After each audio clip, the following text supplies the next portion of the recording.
विचारवान गुरुमुख सज्जन मंडली बोलो जयकारा बोल मेरे श्री गुरु महाराज की जय। सन्मुख सुंदर सिंहासन पर शोभायमान इष्ट देव मालिके कुल परम प्यारे प्रियतम श्री सद्गुरुदेव महाराज जी का सुंदर मंगलमय मनोहर दर्शन दीदार करते हुए प्रेम भरे स्वर में मिलकर बोलो जयकारा बोल मेरे श्री गुरु महाराज की जय। एक सेवक के हृदय की पुकार है। सेवक के जीवन में इस बात की कामना रहती है, इच्छा रहती है, जरूरत रहती है कि सतगुरु के चरण उसके हृदय में बसे रहे, क्योंकि गुरुमुख के जीवन में आधार जो है वो सतगुरु चरणों का है। चाहे राम को, चाहे कृष्ण को, चाहे गुरु को, बात एक ही है, कोई फर्क नहीं है। फर्क हमारी समझ में है, फर्क हमारी विचार में है।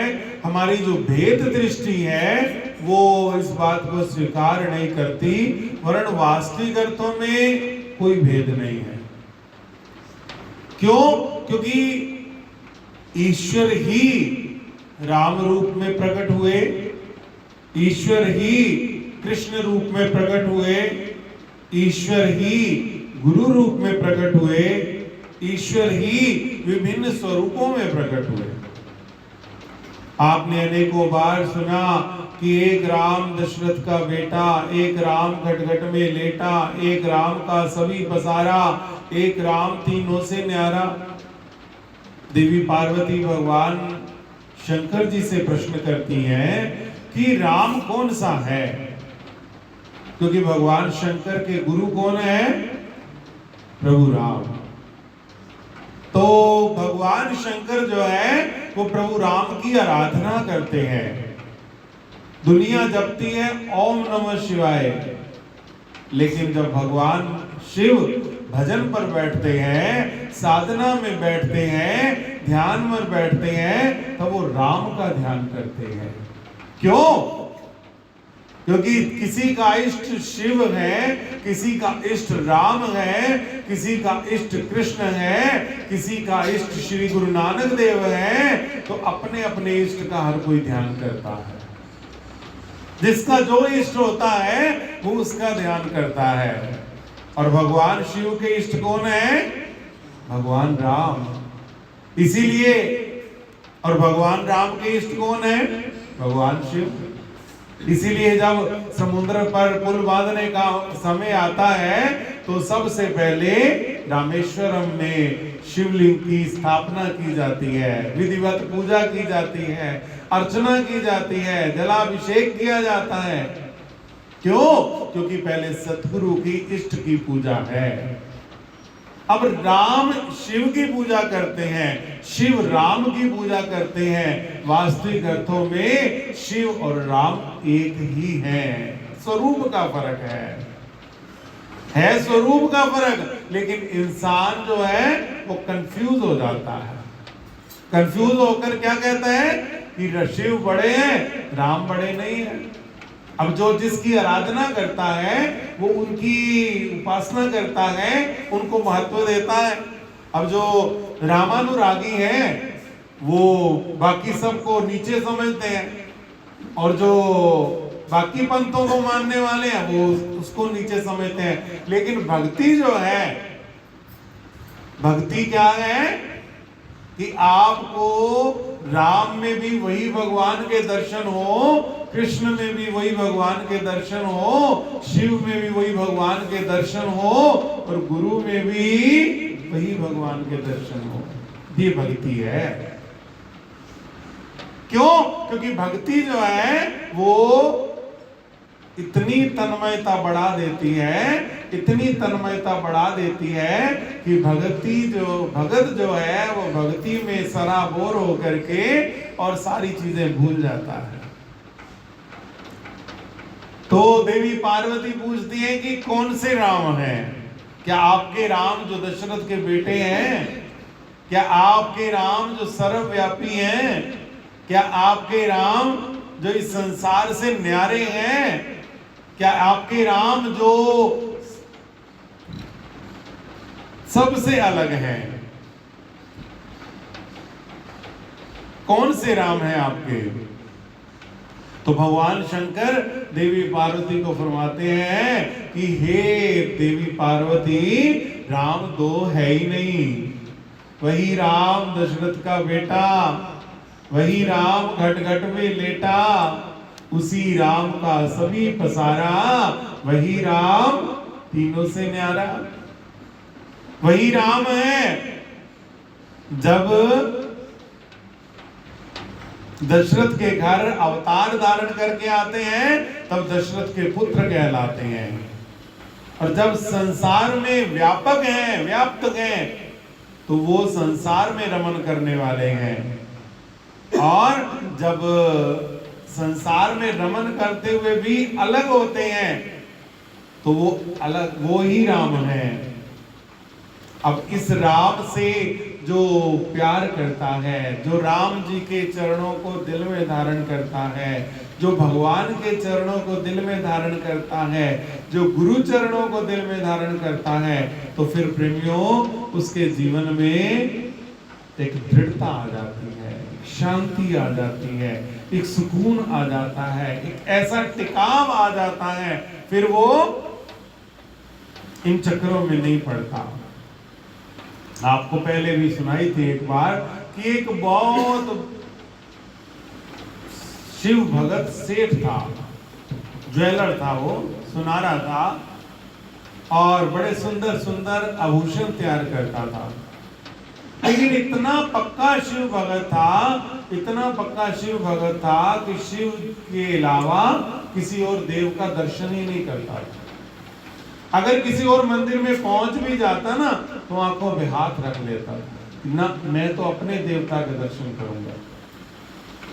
और उसके मन में एक ही भाव था कि बस मैं तो अपने शिव जी के ही दर्शन करूंगा। कहते एक बार एक व्यक्ति उसके पास आया, एक सेठ उसके पास आया, एक भक्त उसके पास आया कि भाई मैंने अपने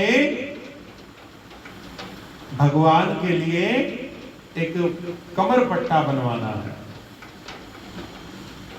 क्या मूर्ति का साइज है, सारा कुछ बताया।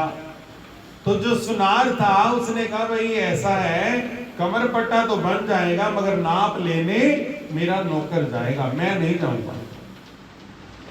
क्यों? क्योंकि मैं तो किसी और देवता का दर्शन नहीं करता, मैं तो भगवान शिव का ही दर्शन करता हूं। तो जो भगत था उसने कहा ठीक है, मुझे कोई फर्क नहीं पड़ता, मेरे को तो अपने भगवान के लिए कमर पट्टा बनवाना है, सोने का, बनवा दीजिए। उसने अपने नौकर को भेजा, कमर पट्टा बनाया गया, हीरे जवाहरात जड़े गए और कि जाओ नाप ले आओ। नाप ले आया, कमर पट्टा बन गया, जाओ दे दो। जब दिया, वो भगत जी जब मूर्ति को पहनाने लगे तो वो कमर पट्टा 2 इंच छोटा हो गया।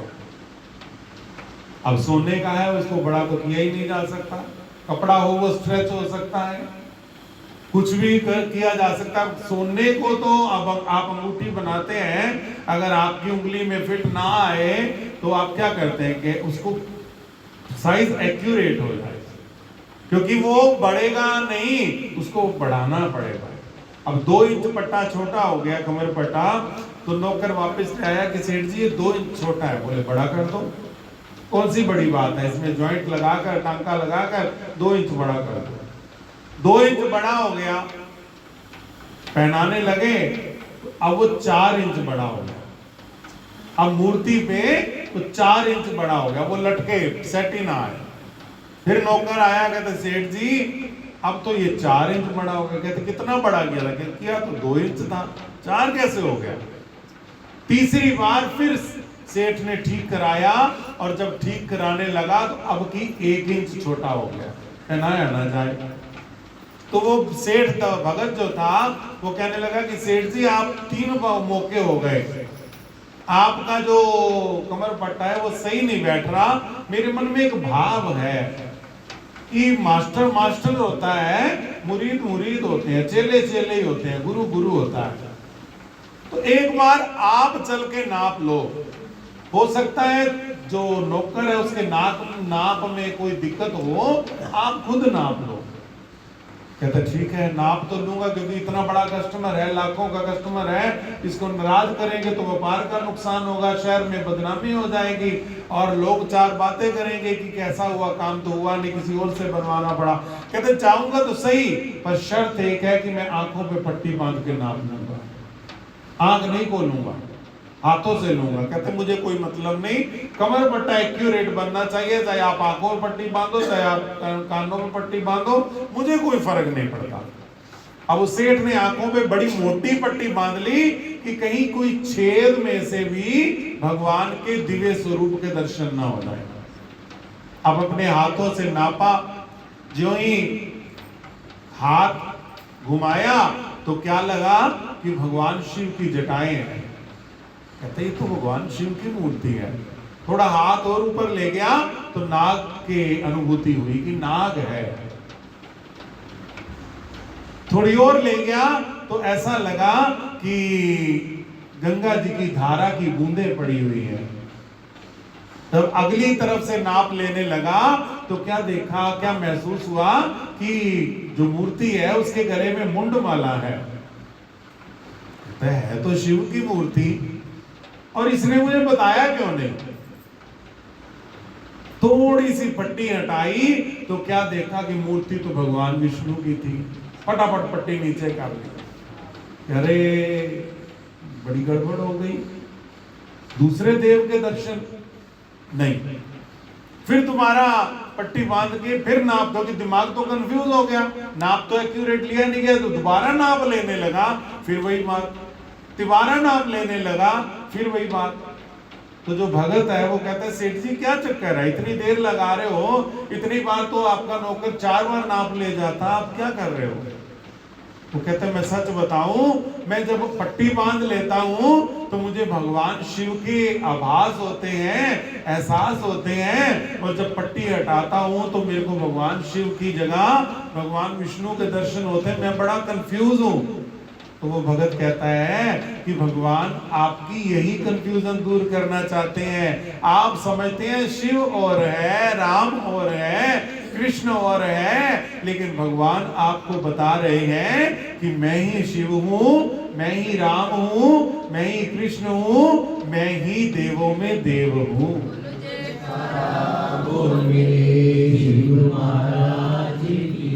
जब उस भगत ने ऐसा बताया तो सेठ ने आंखों पे पट्टी खोल दी और भगवान के चरणों में प्रणाम किया, पट्टा बनाया, और अब की जब पट्टा बनाया तो पट्टा बिल्कुल एक्यूरेट और भगवान के धारण करते ही वो फिट हो गया और भगवान के स्वरूप पे वो जच गया।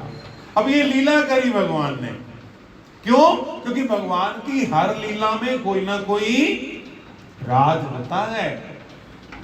ये संसार भले ही हम चला रहे हैं ऐसा लगता है, हमारा चाह हो रहा है ऐसा लगता है, हमारा सोचा हो रहा है ऐसा लगता है, लेकिन सच पता क्या है? सच है कि हम सब कुछ कर सकते हुए भी एक कठपुतली हैं।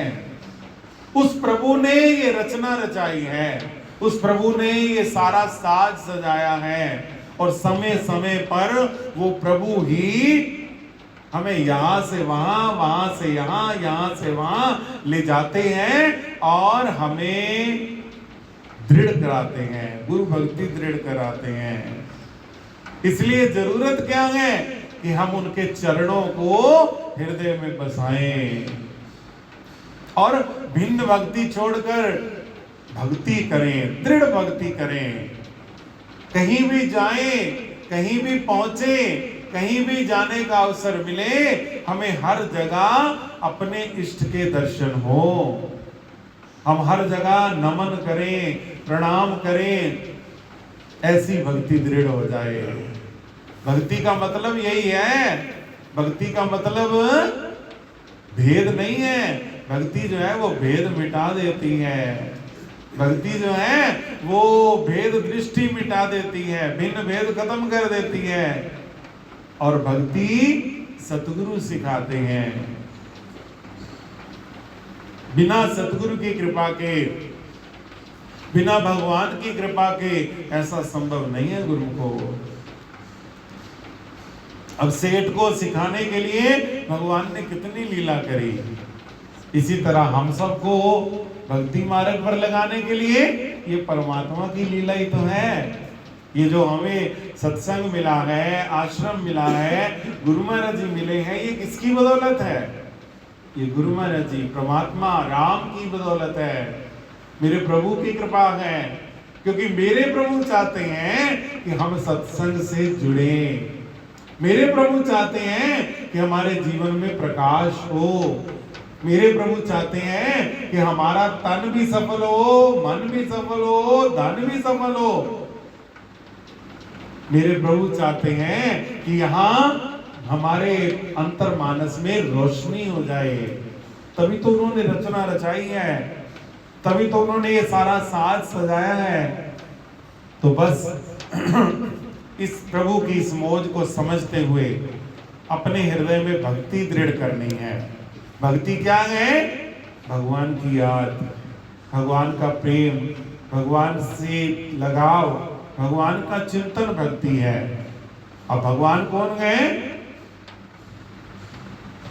तुझ में राम, मुझ में राम, सब में भगवान कौन है? ये जितनी रचना है ये भगवान ही तो है। फूल खिल रहे हैं ये भगवान ही तो है। फल तैयार हो रहे हैं ये भगवान ही तो है। ये चल फिर रहे हैं ये भगवान ही तो है। जिस प्रकार ये पंखा है ये बिजली थोड़ी है।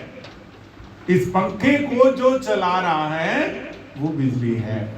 पंखा तो एक साधन है। वास्तविक अर्थों में बिजली के बिना पंखा खत्म है, जीरो है।